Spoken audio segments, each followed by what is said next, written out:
যে আওয়ামী লীগ বিএনপি মুদ্রার এপিটোপি।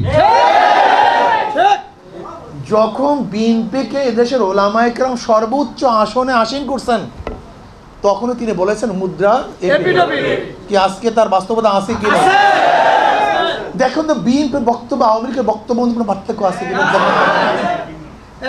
হ্যাঁ, কাজের মধ্যে কোনো পার্থক্য আছে কিনা? দেখেন জয় সাহেব তিনি মৌলবাদীর বিরুদ্ধে খুবই ক্ষিপ্ত। এই টুপিওয়ালা দাড়িওয়ালা ইসলামপন্থী দেখলে মেজাজ খারাপ, মৌলবাদী ঠেকাতে হবে। একই বক্তব্য তারেক সাহেবের।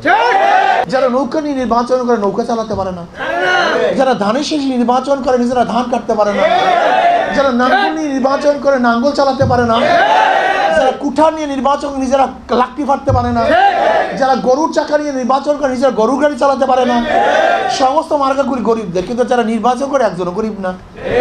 হাত পা কেমন একটা মার্কা যে নির্বাচন করে সেও চালাতে পারে, যারা করে তারাও চালাতে পারে। পুরুষরাও চালাতে পারে, মহিলারাও চালাতে পারে, বড়রাও ঘুরাতে পারে, ছোটরাও ঘুরাতে পারে। হাত পাকা প্রয়োজন মুসলমানদের, হাত পাকা প্রয়োজন হিন্দুদের, হাত পাকা প্রয়োজন পুরুষদের, হাত পাকা প্রয়োজন মহিলাদের, হাত পাকা প্রয়োজন বড় লোকদের, হাত পাকা প্রয়োজন গরিবদের।